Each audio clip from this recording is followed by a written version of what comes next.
Good morning, good afternoon, good evening, everybody. Welcome to this episode of the Note Closure Show. I'm Scott Carson, excited to be here with you today.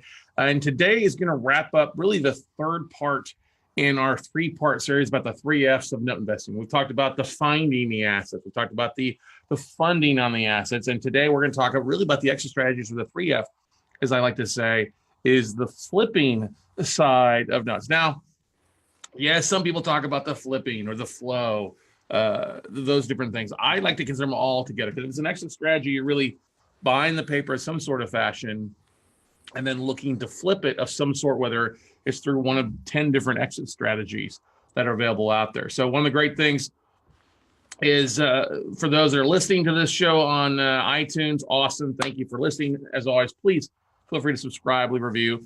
If you're watching this live on Facebook or on any of our YouTube channels or on our Bench TV networks, thank you as always. If you're listening to this live on any of our 16 AM FM radio stations, awesome, great stuff. If you're watching this on Instagram or Facebook Live, hey, great.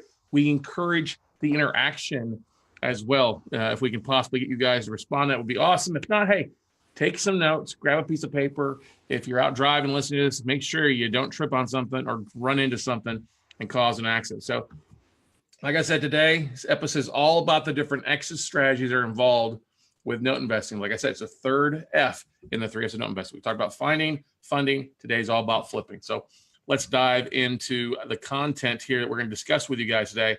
Going through and kind of breaking down each kind of exit strategy for those that are watching, those that are listening to this episode. And I will tell you, before I dive in to this, one of the biggest mistakes I made early on as a note investor, as a real estate entrepreneur, was when I got into note investing over a decade ago. One of the biggest mistakes I made for really the first 2 years was trying to foreclose on everything, trying to come into the note space from my fix and flip background, my traditional real estate aspect of things. Oh, I want to control the real estate. Well, you do control the real estate by owning the note. You really do. But I was so gung-ho on trying to foreclose on anything that I missed out on a lot of profits that I could have had by modifying or working out some sort of fashion with the borrower. So I encourage you, if you're thinking, if you're listening to this as a real estate investor and you're thinking about getting an out, you have to come with an open mind.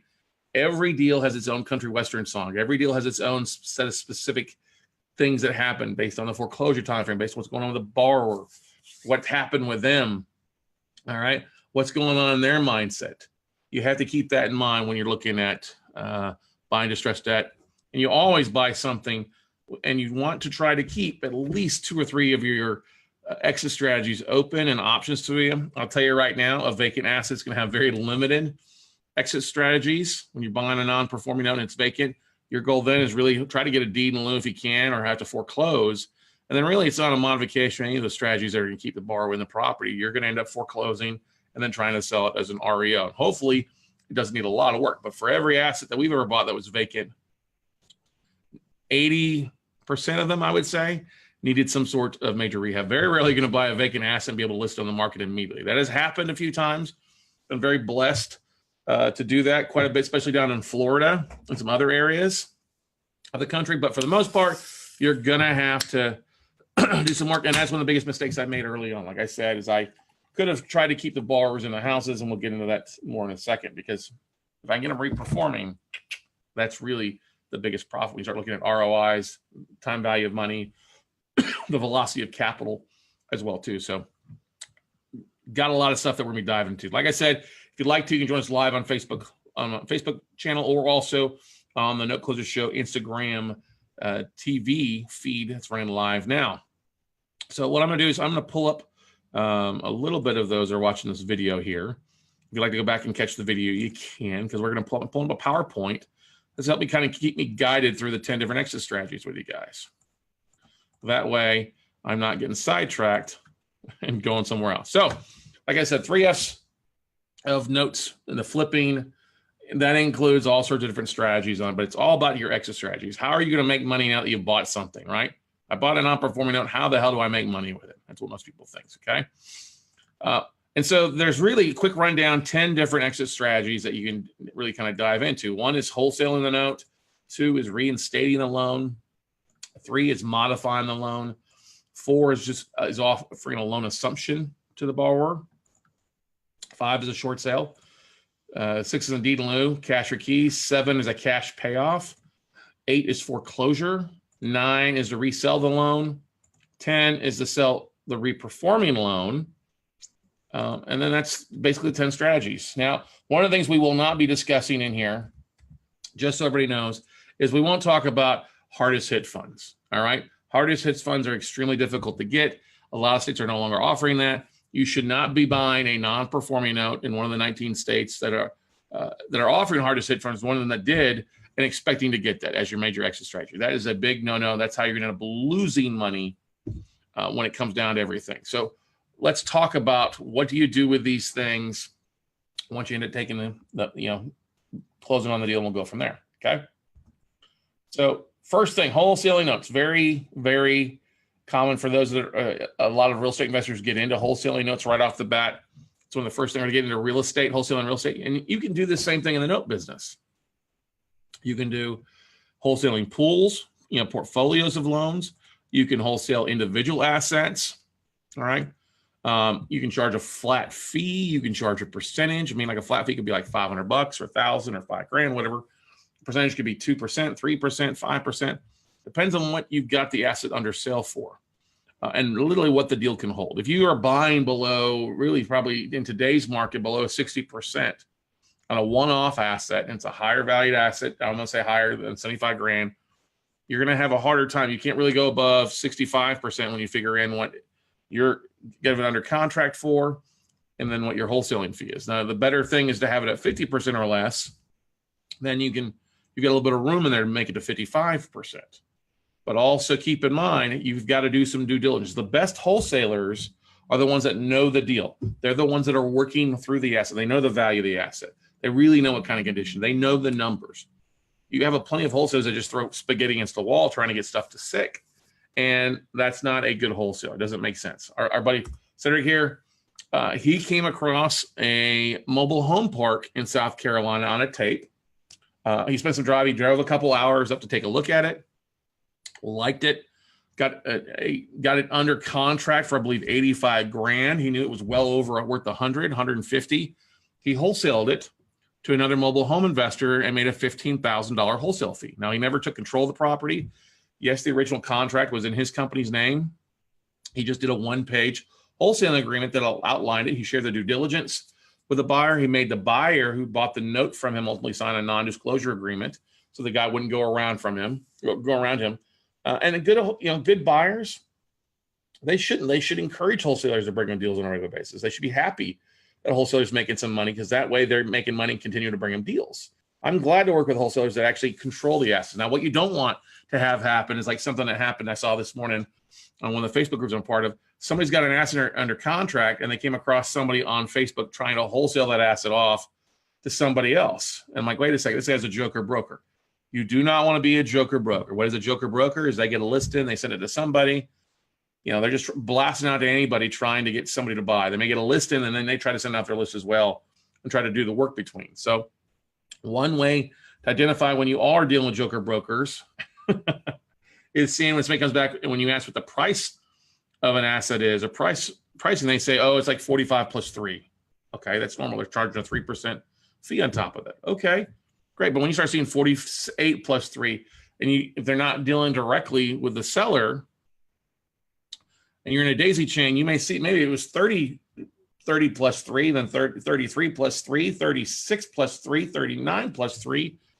If you've got people in between you, the more people in between you and the true seller, the pain in the ass it is. And I will always tell people, hey, wholesaling's a great way to get started. But if you're a successful wholesaler, you can probably transition your potential funding buyers that are buying your stuff into funding partners. Like, listen, I've provided some great deals for you in the past, and stuff like this. I'd like for you to fund this deal and either partner with me on the deal or just give me a flat loan. And that's one of the things I tell people. If you're wholesaling, you are leaving a lot of money on the table for people. You don't want to do that. You're leaving a lot of money on the table you could be taking down and letting somebody else get. All right. Number 2, exit strategy on the 3 F's of investment when it comes to flipping is to reinstate the loan. What's beautiful is your servicing company, when you buy a note and they start doing the borrower outreach, this is really the first thing they're going to ask. Hey, can you start paying the existing loan? Can you reinstate? Can you start doing that? And that's the thing that's important to keep in mind too, everybody, This reinstatement is not that difficult. What most borrowers don't know is that, well, what they do know is the bank that is lending there on the loan for usually wants the full amount back to payments. And they're like, well, I don't have 6 months. I don't have a year. I don't have 3 months a lot of times of back payments. And the thing you got to keep in mind with that, it's, oh, right, let's just figure out, let's just get you started. Let's have you start paying the existing payment. We'll figure out if you can start paying the existing payment. We'll worry about the 12 months you're behind or the 6 months you're behind. We'll put it in the back end. We'll defer these back payments. And you put them in the face amount of loan. This strategy of trying to get them to start paying on time usually works better when the rent is higher. Okay, when the rent rate of the property is a lot higher than what the existing mortgage payment is. Because you're talking to the borrowers like, listen, if you're going to move out, you're going to go pay $2,000 a month or $1,500 a month. Your mortgage payment means $800 a month. Let's just keep you in the house. The thing you want to always ask, though, is you try to want to get some skin in the game from the borrower. Not the full 12 months, okay? Not their scalp. Skin in the game. You want to work to try to have them bring a couple months of back payments, $2,000, $3,000, something. The more you can get in a down payment or some skin in the game from the borrower towards reinstating, the better off it is. The more likely they are to continue paying on time. All right. My good friend Jamie Harrington from Hickory, North Carolina, formerly Taylorsville, came across this condo note in Charlotte. You know, bought it for less than 33 cents of what was owed, or actually paid for it about 50 cents a dollar what was owed, about 33% of the value. Reached out to the borrower. Borrower was able to start paying on time again, but then was also able to bring $5,000 to the table in a sign-on bonus. Now his total back due was a lot more than the $5,000, but she was willing to let him get started with something. And he was willing to bring a table, wanted to stay in the house. And we find a lot of times, most of the times the borrowers, they want to stay. They want to try to work it out if they can of some sort, but it just depends on their mentality. Now, big thing too is if the more you let somebody stay without paying, they're just going to go in default. I can guarantee you that they're eventually going to go in default without having some sort of skin in the game towards that. All right. Now, if they can't afford to start making an existing payment, they can't afford that stuff, then you got to look to some sort of fashion of either modifying the loan or so like we say, start with a trial payment plan, a TPP, as we call it in the industry. All right. A trial payment plan is a great thing to work on. Okay. Now, when you modify the loan, I never reduce principal right out of the gate. I mean, you can do a lot of things to modify the loan, reducing the interest rate, principal, forgive past due payments, do a loan deferment plan. I always, like I said, you can do a variety of things in adjusting the face amount of the loan to make it more affordable for somebody. But you never modify to begin with. You always start off with a trial payment plan. Hey, Mr. and Mrs. Borrower, let's get you doing this before I do this. Let's get you paying and back on the right track before I modify the loan, okay? I've dropped interest rates. I've forgiven, thousands of dollars off the face amount of the loan. I've forgiven back payments. I mean, I do a variety of things. Hey, for every $100 extra above your existing payment, I'll pay you, we'll credit $200. Or if we'll drop your payment down, but everything extra you pay, we'll double the payment towards what's owed. What you have to realize, everybody, is you have a lot of flexibility in being the bank. All right, but you can't, if you modify the loan and the borrower falls back on their loan mod, then you can't go and foreclose for the full amount if you forgave them $30,000. This is why a trial payment plan is so essential. Get them started. It's not going to change the actual mortgage information, but it's a trial payment plan that allows for them to get back on track a lot of times. Okay. There are also some state and federal programs out there that will help assist your local borrowers with a thing. We've got one borrower who got 3 months from a local government plan there in Michigan, another one in Ohio, where they were able to reach out and have them help them make their payments and get kind of back on the right track, which is pretty good. Okay. I've got a picture of somebody here. This is a borrower's house. We bought relatively cheap. Borrower lived in the house for a long time. They wanted to stay in the house. We were able to do a variety of things. They could bring some money to the table.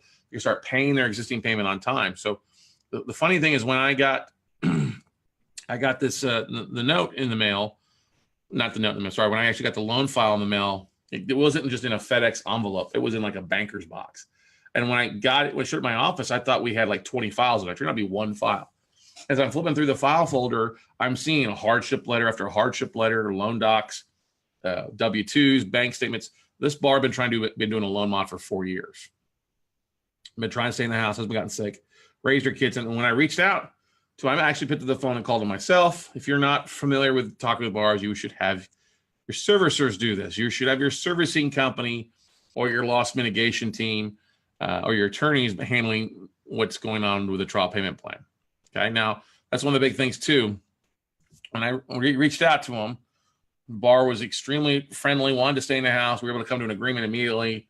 We wrote it up quickly. I sent it to an attorney, or started sent it to my servicer. They've created the paperwork, sent it over to him. She signed off, and boom, they're rocking and rolling. And they're going to have the house paid off relatively soon for the most part, which is really good.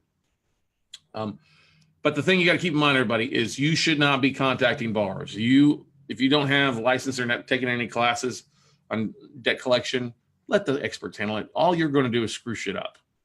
You're going to screw stuff up because if you're reaching out and then the borrower reaches out to the servicer, they're going to play you against each other. That's what they'd like to do. Oh, so-and-so said this, and they get extra phone calls. No, this is not what we're going to do. You want to have your borrowers have one point of contact, whether it's your servicer or your attorney, and going from that point, okay? Now, one thing that a lot of people forget about is that since we're the bank, we can allow the borrowers, if they can't start making existing payments, they can't loan out. We can allow them to have somebody come in and assume the loan, take over the loan payments. I like to say, kind of swapping one borrower out for another. You know, you've got a borrower who's unhappy, can't make the payments. You've got a friend, family member, cousin, somebody down the street wants to take over the loan. I'm glad to allow them if they've got somebody that wants to come and take over the loan. Totally fine with that. What we have them fill out loan documents, see if they can afford that as well, underwrite it, and we'll let them assume the loan. Now we've got two parties on the hook for the loan versus one party. All right. Now that's a beautiful thing. It often allows for your existing borrower to get out of a bad situation or stay in the house. And you have this happen primarily with elderly that are in the house, their friends, you know, their kids come in and are taking over the payments. You know, they're getting sick. We have this happen sometimes with deceased where the children will continue to make the mortgage payment. I don't have a problem with that. Keep making the mortgage payment, pay it off. We'll be fine. Not a problem with that at all. Okay. But you have the power, right?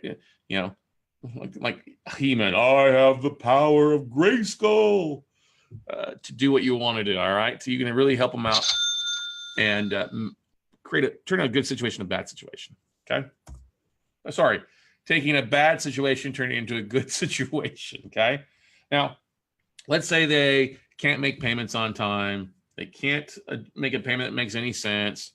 They don't have anybody come and take it over, but they'd like to get out of the house. Now, one of the beautiful things that when you're doing your due diligence on assets, when you're Googling the address, oftentimes we'll find that the property was listed at some point. Like I had this one right now. I had a payoff request come in yesterday. I see that the condo down in Delray Beach is listed for sale. They're trying to do it, and they're going to have to do a short sale because when I looked at the value of the property, what they owe me, they're going to have to do a short sale. So we're literally working through this right now.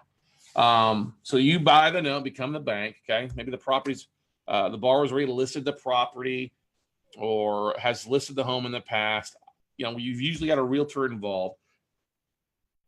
Now, with you being the bank and they're trying to sell it, you determine the short. Yeah, they're going to tell you, hey, I got an offer for 85 and maybe 100,000 is owed on the property. Well, as long as you're way below what the net is, and that's one of the things that we do. It's okay if you want me to approve taking a loss on this note. I'm glad to do that, but I got to see the estimated HUD. I got to see the final HUD before I sign off on anything. And that's when I look at, okay, you need me to forgive 20 grand. Okay, he owes 100. I'll forgive it to 80. I paid 50 for the note. I'm still gonna make a $30,000 profit between what I paid for the note, my expenses, and then what the net is on the estimated HUD. Okay. The house is sold below the UPB. You'll see this happening. We end up having this happen about once, twice a month in our portfolio, which is great because as we call it short papering, I'm the fastest short sale negotiation company in America. Now, in short sales, people have been through that anywhere in the country. It could take an average of 6 to 9 months or sometimes longer. At one point, we had the longest short sale in all of Austin, Texas, back over a decade ago when I was doing a lot of short sales, listed on the market for over 4 years of working back and forth with that bank, offer come in, offer fall through. And one of the most important things when you buy a note and it's listed for sale like this in a short sale, you want to the minute you fund, you want to reach out immediately to the listing agent, say, hey, we just bought the note. We're now the bank. Relax. I can approve this quickly. Can you send me over your best offering or the buyer? Is the buyer still available? to close on this thing. And what you have to make sure of, it's not some real estate investor who's just put a bid out to drag out a deal. You want to make sure that it's a good listing agent, that it's not the best friend of the borrower, because they'll drag that stuff out. So if they don't have an agent and you think the property could sell, they want to move out, I would go ahead and hire an agent to start listing the property for sale. Okay. Like I said, the house is sold on this below the full payoff or the below UPB, but it's above what you paid for the note. Okay. Like I said, I like to make sure that you're hiring the realtor. If it's the best friend of somebody, so appreciate it, but I'm going to have my agent take care of this. Okay. And my agent take care of this. Right. I always too, one of the big things, if you're hiring an agent to list a property for sale, I tell them whether it's a short sale or traditional sale, hey, let's list it at 85% of fair market value. And they're like, whoa, no, I want to list it at full 100%. I'm like, no, that doesn't do any good. I want to list it at 85% of fair market value to make sure we get some traffic through, make sure we get some offers in. If it's listed at full value, people are going to make offers if they got to sit around and wait 6 to 9 months to see if they get an approval. They want to get it moved into a house. The fact that I can approve this like that very quickly, all right, allows for this to be attracted to close in 30 to 45 days, a traditional buyer. So that's a nice thing. So let's go through kind of some numbers on a short sale deal we actually did here in Austin, Texas.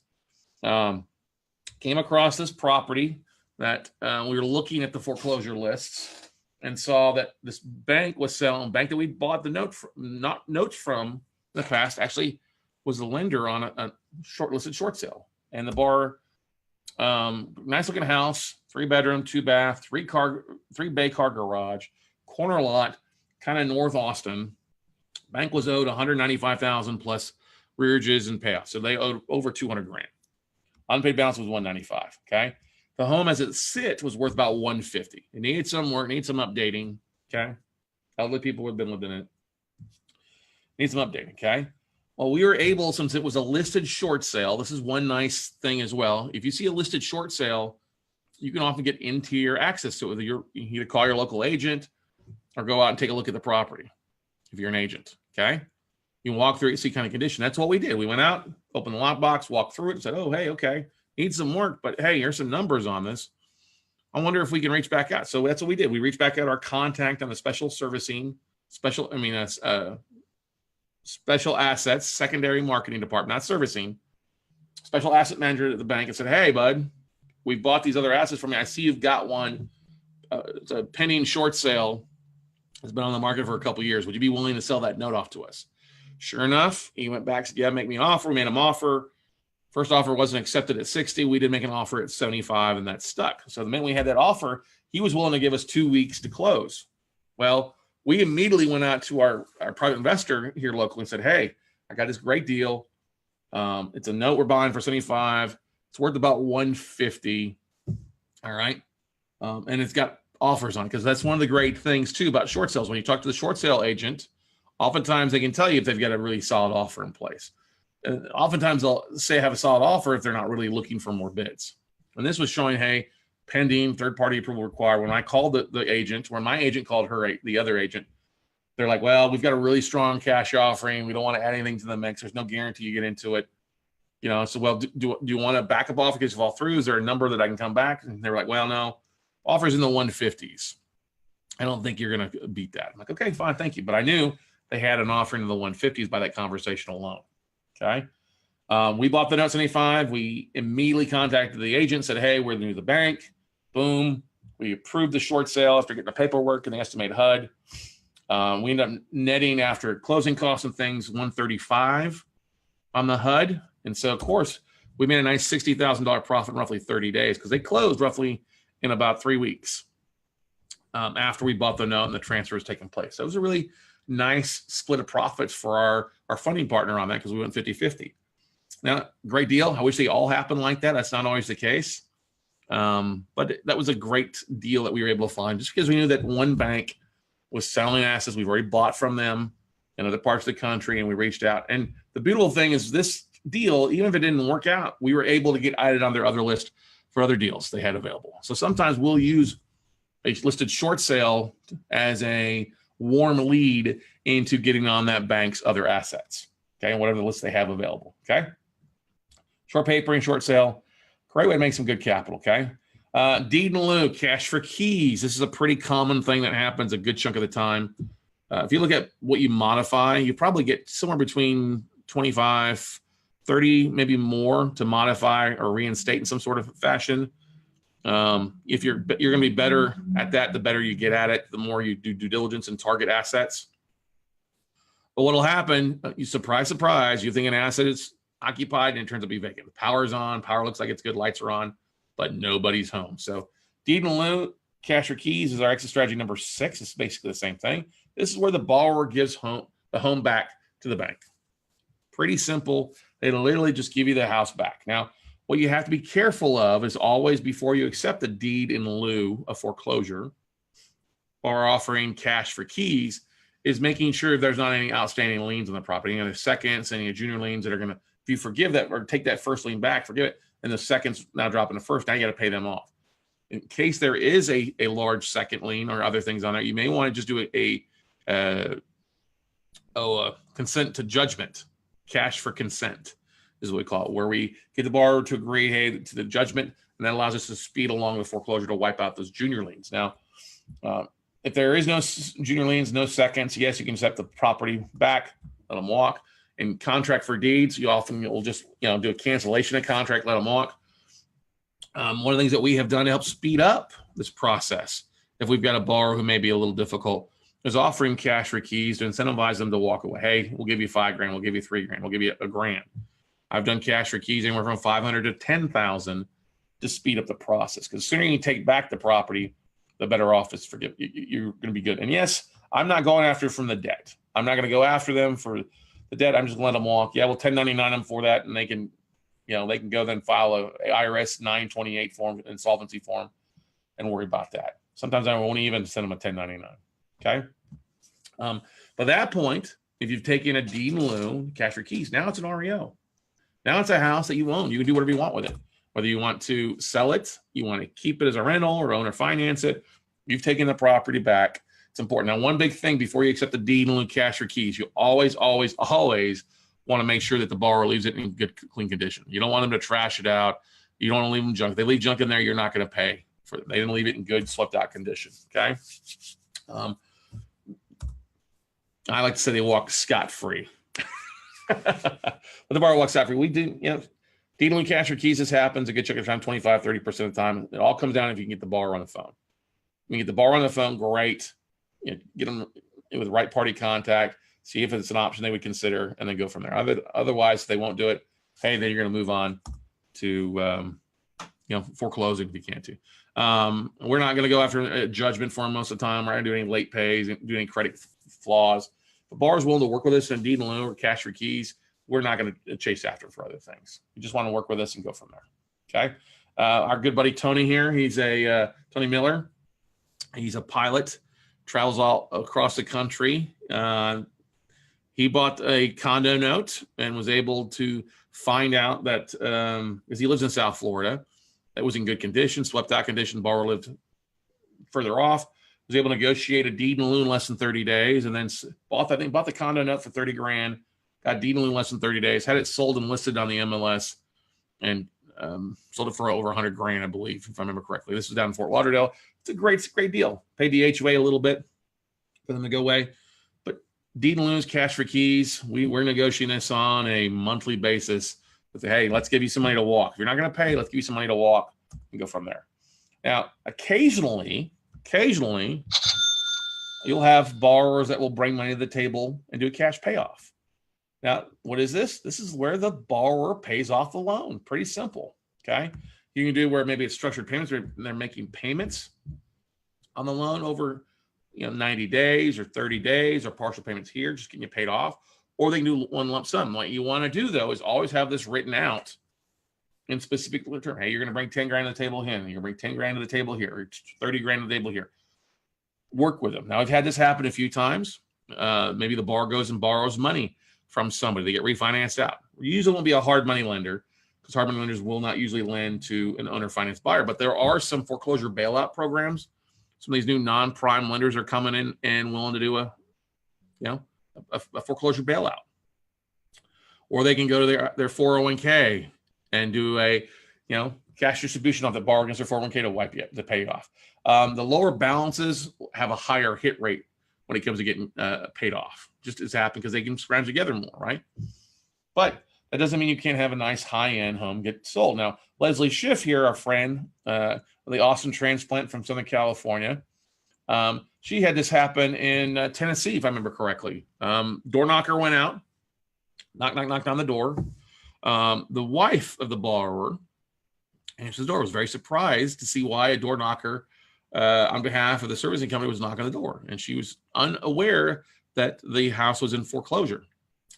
I guess the husband came home, and I would have loved to have been a fly on the wall, because Leslie told us that 3 days later, her attorney there in Tennessee got a phone call from the borrower who wanted to know the payoff amount.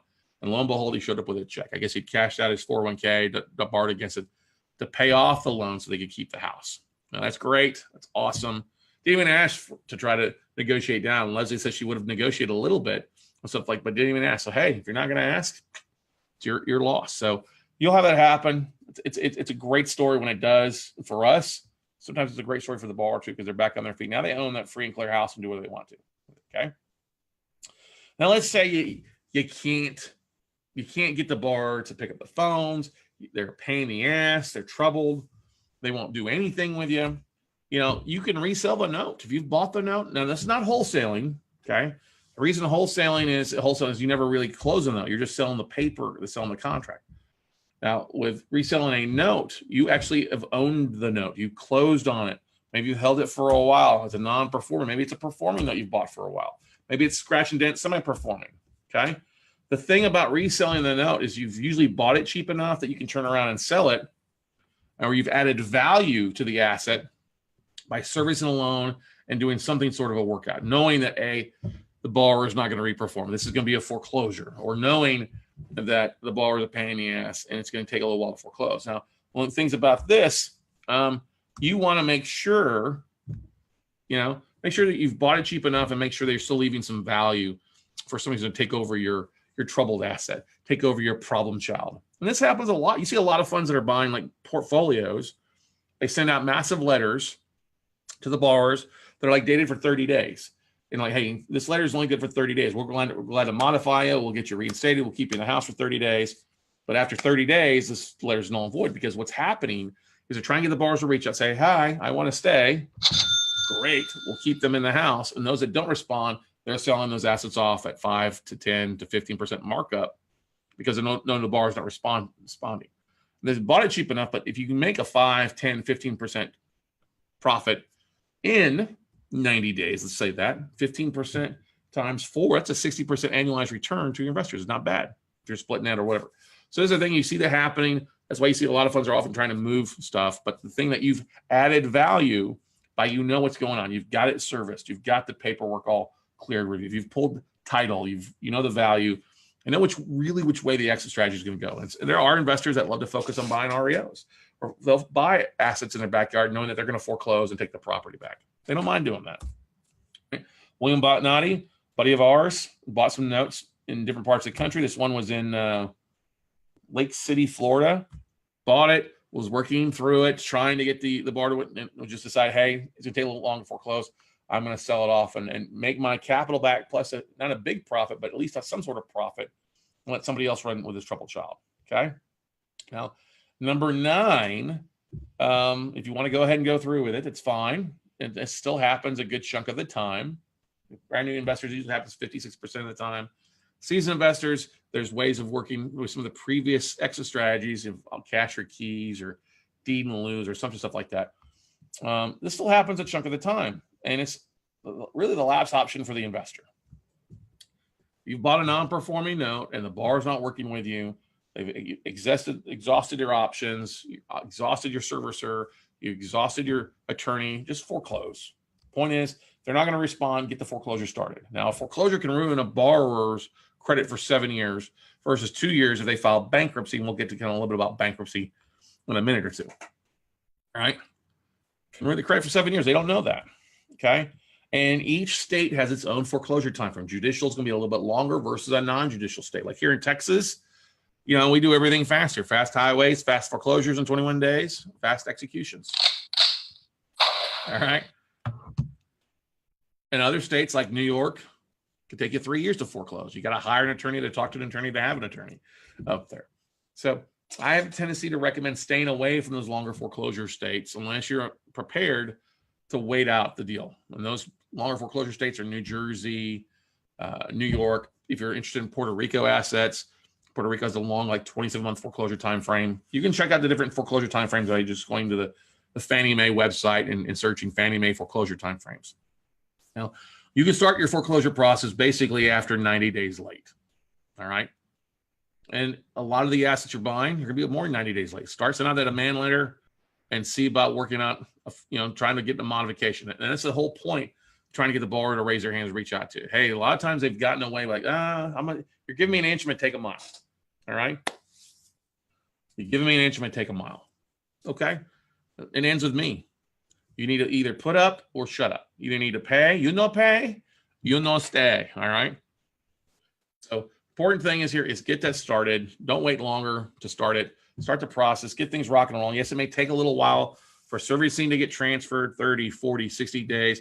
There may be an error in filings and stuff like that. That can happen, drag stuff out. It's normal. And you're going to have people that have been paying for a while that may just drop off because of the difference in the servicer and different in how they get paid. Maybe they had an ACH with the previous bank or the servicer, and now they don't have one. So you got to reset that stuff up. So keep that in mind, everybody, that each state's a little bit faster. Each state's a little bit different, and you got to know what's going on. Always hire an attorney to handle this. Okay. Like I said, 21 days to 36 months, pay an attorney may cost you $750 to $1,000 to foreclose here in Texas, and $5,000 or more to foreclose. Definitely in Florida, a lot more than probably $10,000 in New York, New Jersey for sure. Okay.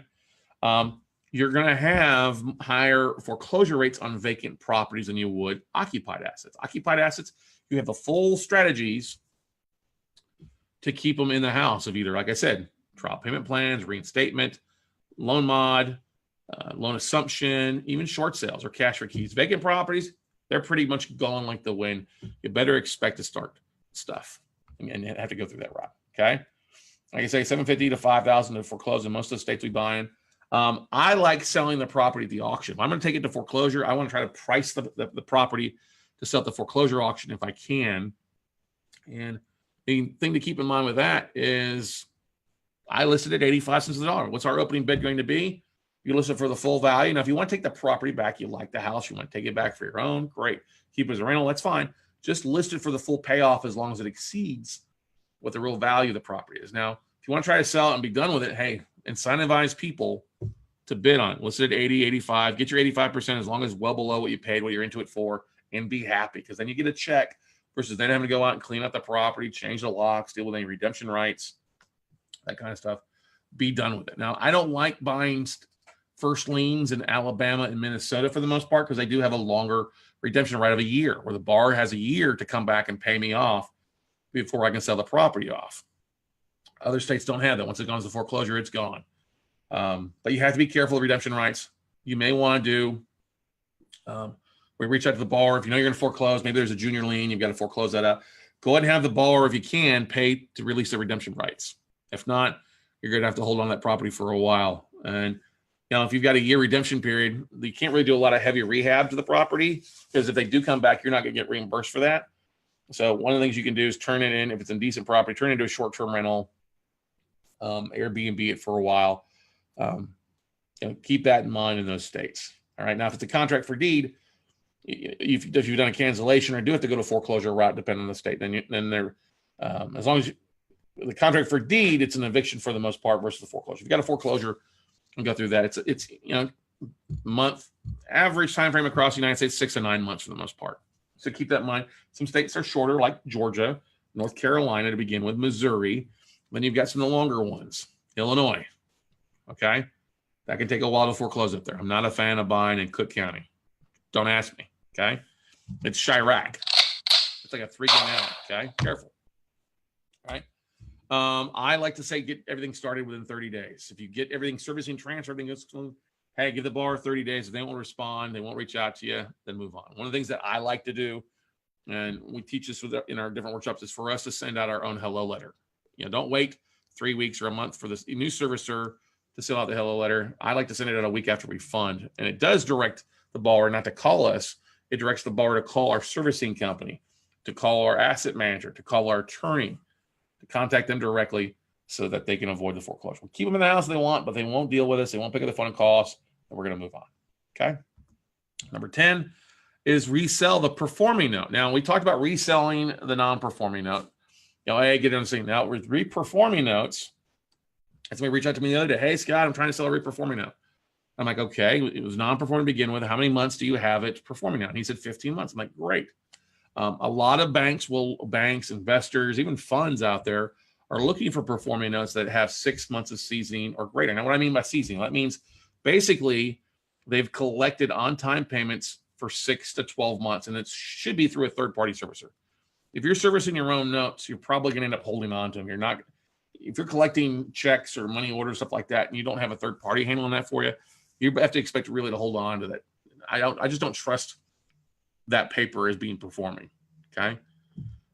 You always want to have it go through a third party servicer. Now, the beautiful thing is most servicers, if they've got 3 on-time payments, they'll move it from the non-performing portfolio to a performing portfolio. So it's a lot cheaper for you. You're not paying at 75 to 95 bucks a month. You're paying just 25, 30 bucks a month, which can save a lot of money and go that route. Now, how do you resell the note? Now, a lot of reperforming notes, performing notes are selling at somewhere between a 12 to 15 yield, 12 to 15% ROI based on the cash flow.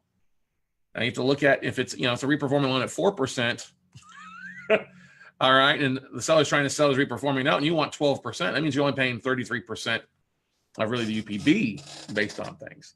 So that's probably not going to fly. So you have to look at what's going on with the asset, knowing you're probably not going to foreclose, they paid 12 months of on-time payments. They put some skin in the game. Doesn't mean they're not going to have a hiccup later on. They will. A lot of borrowers do. But the point is that you're probably going to hold on to that note for cash flow. Now, I've seen this, and I've sold assets this way. We've sold reperforming notes at 80 to 85% of unpaid balance. Now, the note's interest rate is usually a little bit higher than like 4 or 5, especially with contracted for deeds. They're usually at 9.9%. You can sell that off at a 12 to 15. You can sell it at 80, 85% for performing notes. If you're using your own funds, which a lot of people are using their own money, they're using their own self-directed IRAs, with the Quest Trust. Hey, if it's performing and you've got a third-party servicer that's collecting payments and handling that, it's really kind of hands-off note investing for the most part. Okay. Now, the whole game plan in buying non-performing is to get your borrowers to get to performing, and then you have the option of reselling off. Now, if you bought it, you can sell that payment stream fully. You can sell a partial. A lot of people like to buy partials, or you can just stay involved, sell off a part of the balance and still stay involved. If somebody's looking, got 50 grand, they want to make 500 bucks on their return. Well, the note's 75,000, and it's bringing in $800 a month.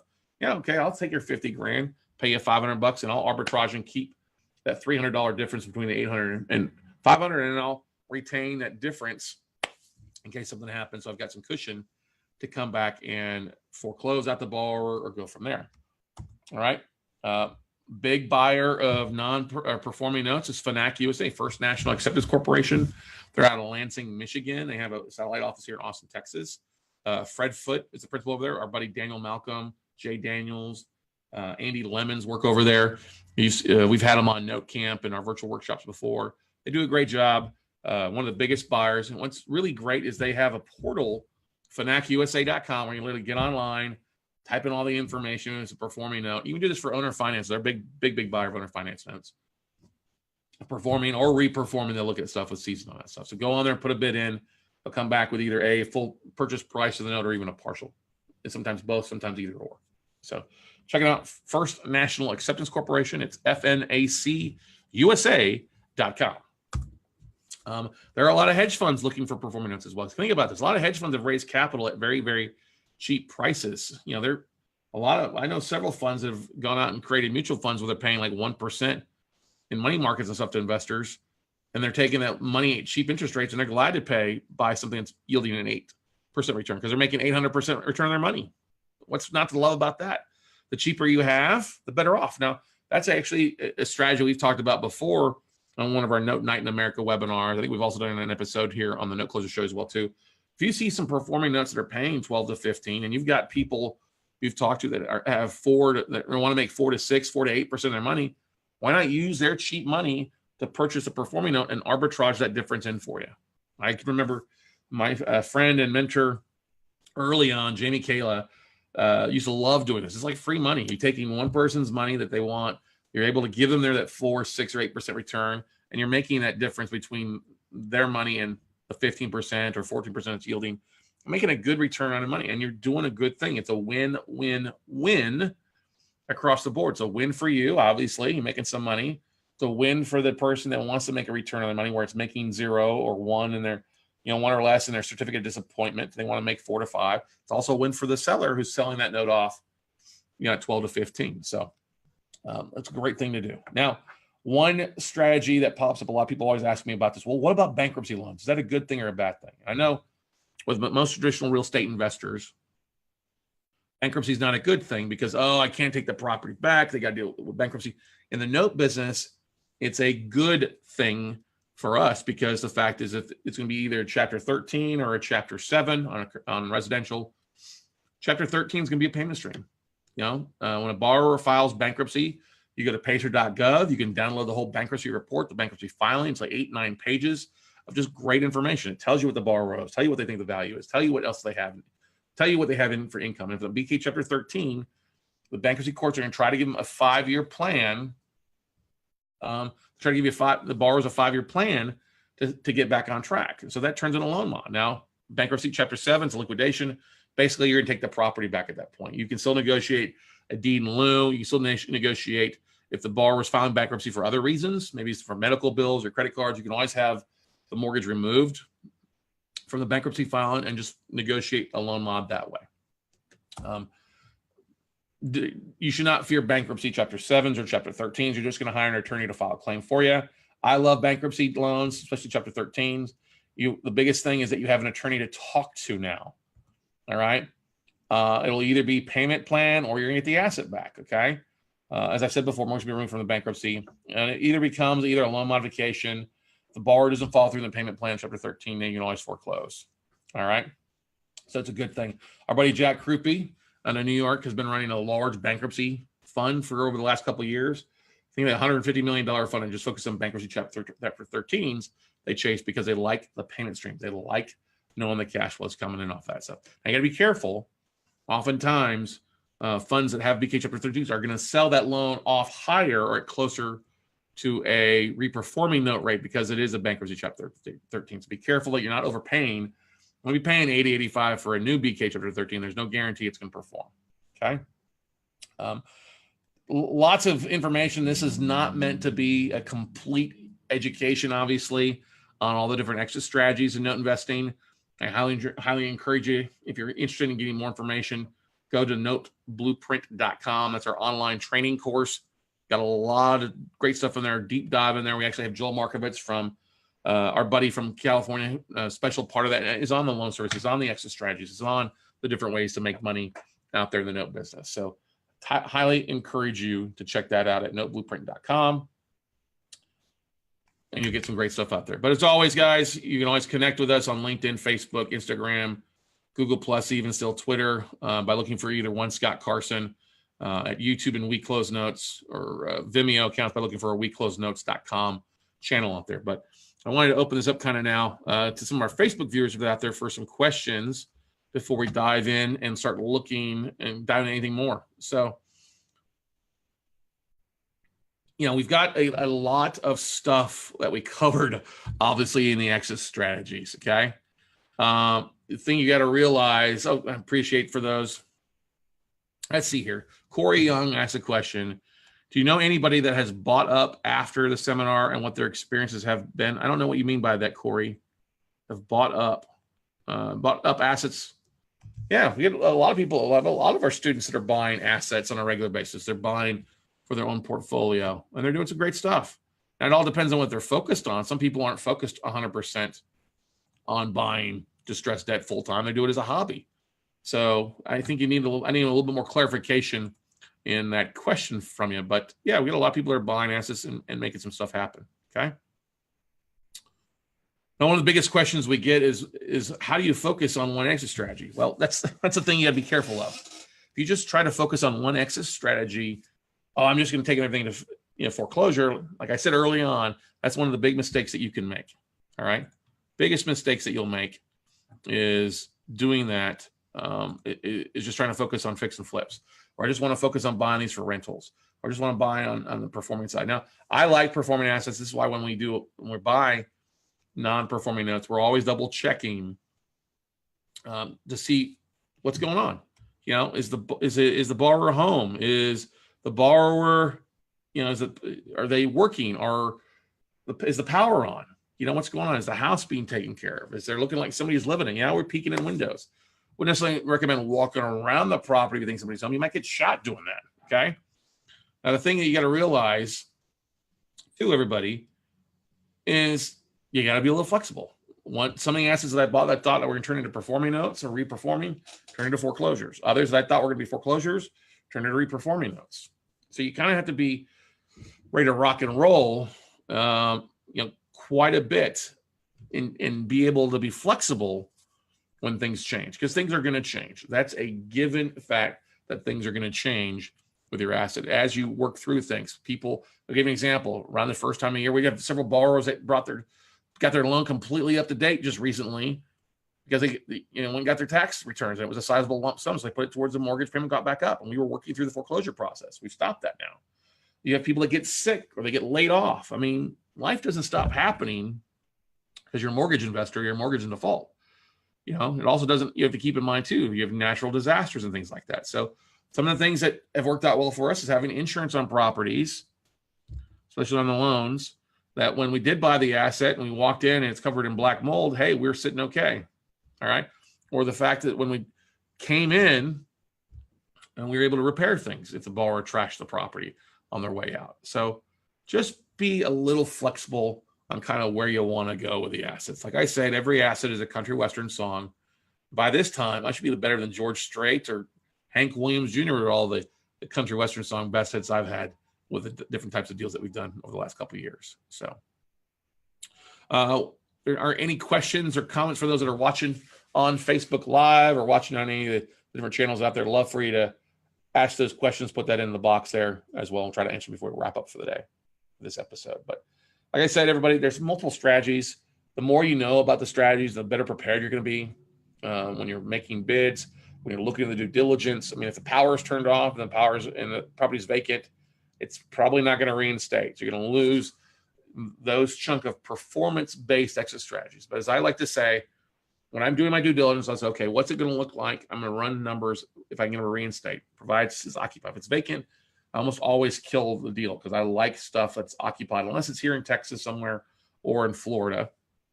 God's waiting room. All right. Now, if that's not the case, what's it going to look like if I have to foreclose or do a deed in lieu? And I usually will, chalk up what I would pay in foreclosure costs is the money I would use to pay for deed in lieu cash for keys. But if I can get the asset down 6 months faster than foreclosing, that's a win-win for me, baby. And then, of course, what's my exit strategy if I take the property back? Is it going to make more sense for me to sell it as an REO, keep it as a rental owner, finance it? And oftentimes, most of the time, it's going to be better for me just to sell that asset off, get back my equity out of the deal, and then go back and double down.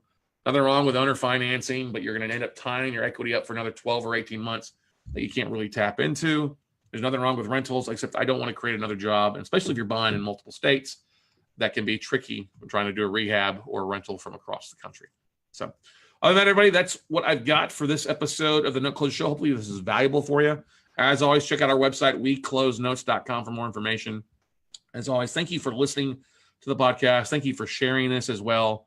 Go on over to iTunes if you don't mind and leave us a review. We'd really appreciate that as well. But otherwise, go out and make something happen, everybody. And we'll see you all at the top. Bye.